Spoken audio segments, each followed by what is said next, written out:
Hello Neowin readers and viewers, and welcome to another smartphone overview. I'm Tim Sheeser and I have with me today the Samsung Galaxy S3, and I have to say thanks to mobbycity.com.au for sending out a device to me.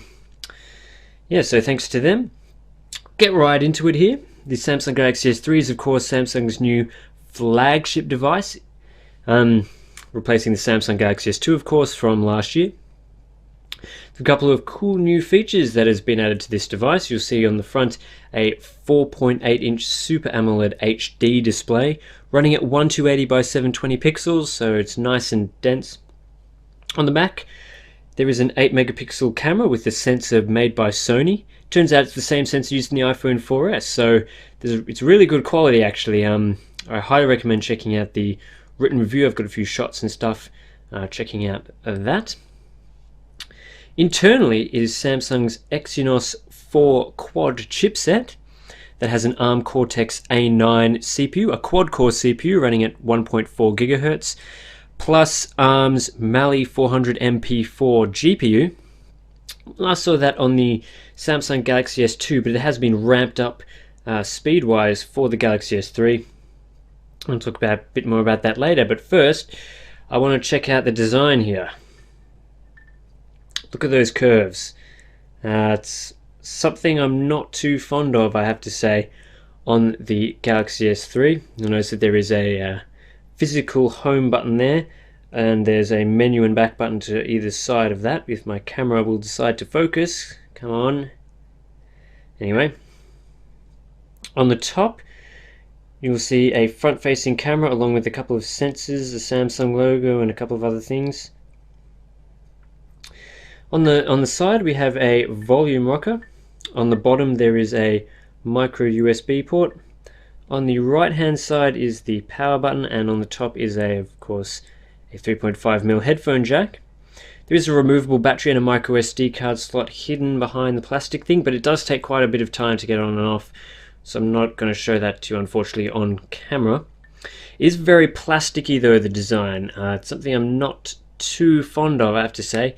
Feels a bit cheap for a flagship device. I would have expected something metal, something maybe polycarbonate like the HTC One X, but alas, we don't see that here, and it does reduce the overall build quality.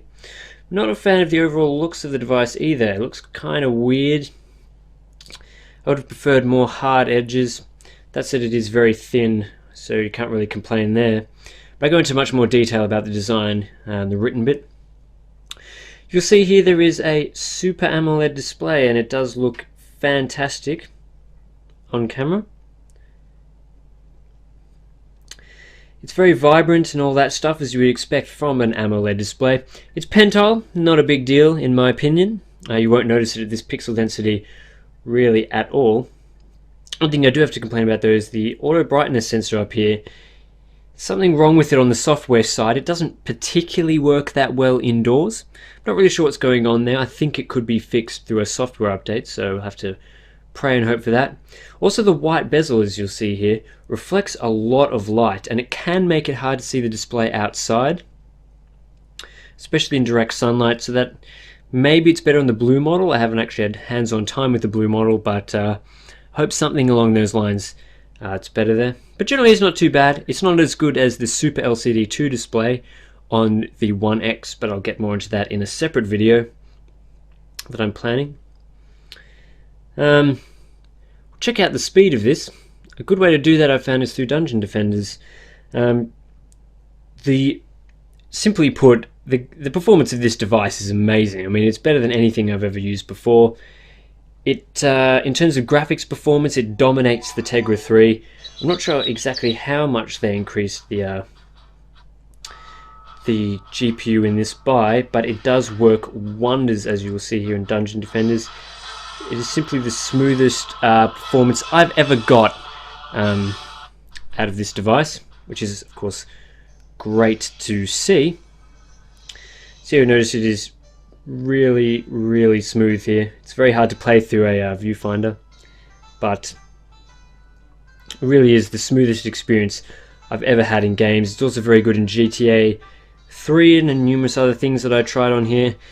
In web browsing, it blows pretty much everything else away. So you have to praise Samsung for really choosing a very good chipset for this. We'll remind people buying this in the United States and other LTE markets that the Exynos is replaced by a Qualcomm Snapdragon chip. Unfortunately, you will get lower performance with that, so that is a bit disappointing. Another thing I will want to show is that this device aced my video playback test for once. You'll see here it's playing THX's Amazing Life video. This is the notorious video that never seems to work, but it is working fine here on the Samsung Galaxy S3, which is really something I was very happy about. So again, that's very good. Really the only thing you have to complain about the device is again the looks, and also the look of the software. I mean, come on Samsung, it just doesn't, there's just things about it that don't seem to gel well with the ICS look. You notice up the top here, you'll see that they've gone with a flat and single colored look, but the widget below it is sort of rounded and uses gradients. And you also see it all through the operating system. You see that there is a very nice notification pane thing here, but again there are gradients along there.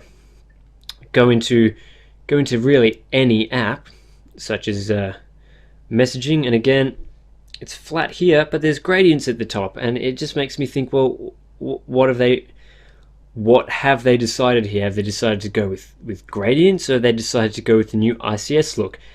And to be honest, their mishmash of both, I'm not entirely sure is the best idea. That said, there's some really good functionality in here. I'll just go over some of this stuff briefly. If you go into the settings and take a look in display, you'll find there is a smart stay feature. This detects if your face is looking at the display and will disable the timeout, and I have to say it works really well. There's also a number of other little software features that I found really good. For example, the music player has in it this music square feature. Basically here you just decide one of the moods that you want to play music in, and it analyzes the music you have on your device and chooses the best songs, and that's really handy, to be honest. Something not so good is Samsung's S Voice, sort of like their Siri competitor. We'll load it up now. What is the square root of 10?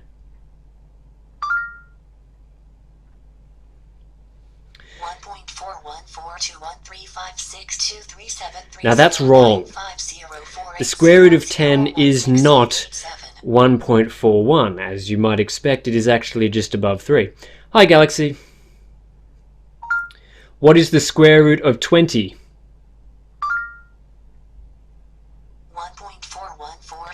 Now if it gives the same answer of what is the square root of 10 and what is the square root of 20 as the same thing, something's probably up, and they should probably change that. This is of course just one example for the things that S-Voice doesn't do very well. There's a lot of other things, to be honest, so you can give that a miss. Again, I go over a lot more of the software and the camera, which again is really good on the Galaxy S3. And if I can briefly show you a shot that is not taken by the camera, unfortunately, on here, but this is, I think this is really good shot taken on the device. There's a lot of settings in there as well to go through and check out. So again, I do praise Samsung for choosing the Sony-made sensor, again used on the iPhone 4S. Anyway, basically that just wraps up my look at the Samsung Galaxy S3. I go through a lot more stuff in the written review, so I highly recommend you read all of that. Yeah, thanks everyone for watching and supporting my reviews and things like that. Any questions about the device, you can ask me on Twitter at ScorpusV, and of course follow this YouTube account, and more stuff like this will be posted in the future. So thank you and enjoy.